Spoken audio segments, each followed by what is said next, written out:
Qu'est-ce que l'asynchrone en JavaScript? C'est ce qu'on va voir dans cette vidéo. D'abord, qu'est-ce que l'asynchrone?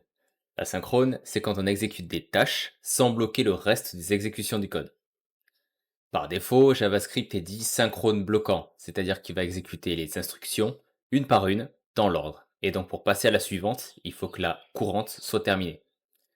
Fort heureusement, les runtime, qui sont les environnements et les infrastructures qui vont permettre à JavaScript de tourner, nous apportent à nous les développeurs des outils pour faire de l'asynchrone en JavaScript. On va voir tout ça en détail, mais d'abord je tiens à préciser que les runtime se doivent de suivre les spécificités décrites par ECMAScript. Mais à partir de là, elles sont libres d'ajouter ou non des features supplémentaires.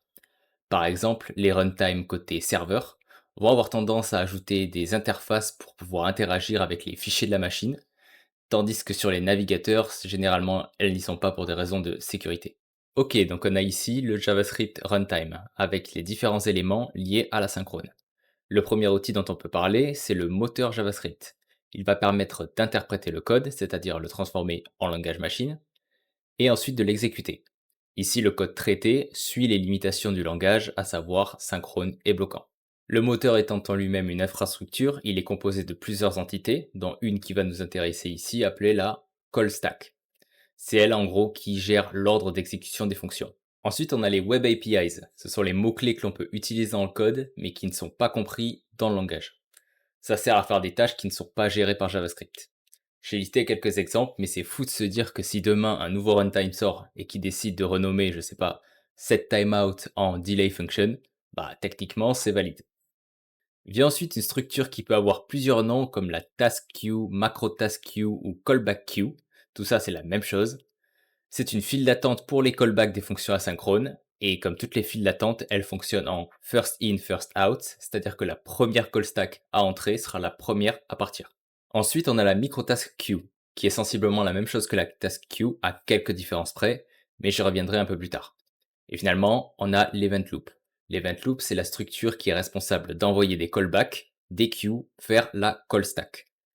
Euh, Elle tourne sous forme de cycle et à chaque cycle, elle se demande, ok, est-ce que la call stack est vide? Si c'est le cas, est-ce que j'ai des callbacks dans les queues? Et si c'est le cas encore, j'envoie une callback dans la call stack.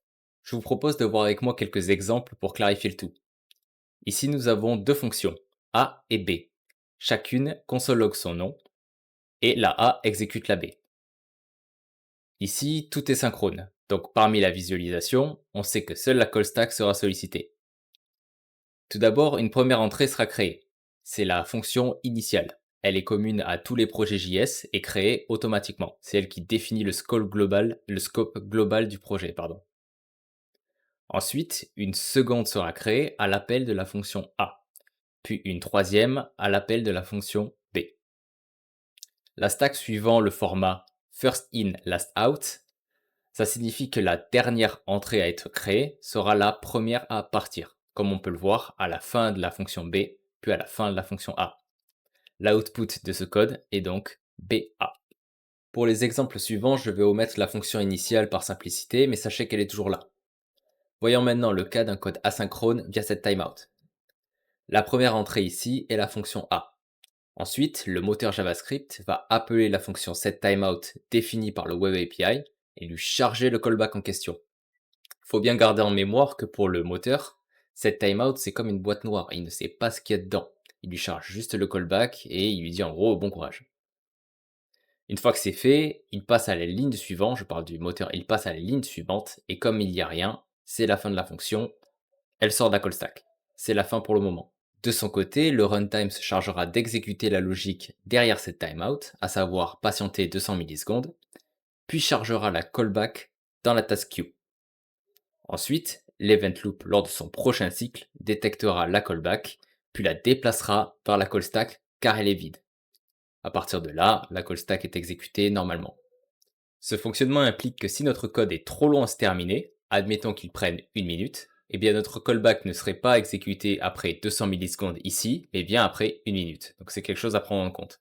L'output de ce code devrait maintenant faire sens puisque même lors d'un set timeout avec un délai de 0, la callback doit quand même passer par le Web API, la task queue et attendre que la call stack soit terminée pour être exécutée. D'où l'ordre de sortie BA. Ça me semble être le bon moment pour reparler de la microtask queue. J'ai dit plutôt que c'était comme la macro task queue avec quelques différences. La première, c'est que toutes les tâches à l'intérieur de la micro ont la priorité sur celle de la macro, à chaque fois que la call stack est vide. Ensuite, seules quelques tâches, quelques callbacks sont éligibles à la micro. Pour l'heure, on a tous les mots-clés liés aux promesses, donc .zen, .catch, .finally. Pareil pour les async await. On a les callbacks liés au mutation observer. Et pour finir, le callback de microtask queue, qui est très explicite. Cette seconde file est née du besoin d'avoir une sorte de file prioritaire sur les tâches communes pour les tâches liées à l'interface utilisateur. Comme ce sont les tâches les plus visibles, ça a été la solution retenue pour essayer de fluidifier le tout. Ok, un dernier exemple avec ce qu'on vient de voir. On va essayer de deviner l'output de ce code. Il commence par un console log start, donc ici, pas de surprise, il sera traité directement. Ensuite, une queue microtask. Donc là, on sait que la callback va partir vers la queue du même nom. Puis ensuite, un set timeout. Donc la callback sera envoyée cette fois-ci dans la macro task queue. Puis une promesse avec un .zen. Promesse, c'est micro task queue. Et pour terminer, un console log end qui est synchrone et donc traité directement. On peut passer au code asynchrone. L'event loop, quand il a le choix, va toujours prioriser une microtask. Et la première à être rentrée chez nous, c'est queue microtask. Donc elle va être envoyée dans la call stack, être traitée, puis être supprimée.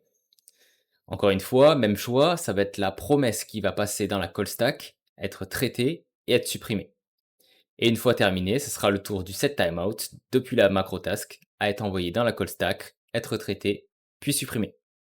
C'est tout pour moi pour cette première vidéo de la chaîne. Pour la suite, je compte en sortir d'autres dans le même genre, ainsi que des vidéos un peu plus débat sur par exemple que pensez-vous de telle ou telle librairie, pourquoi j'aime bien celle-ci au lieu de celle-là, etc. Le but, ça serait de provoquer des échanges constructifs et d'avoir votre point de vue sur différents sujets, toujours liés au web.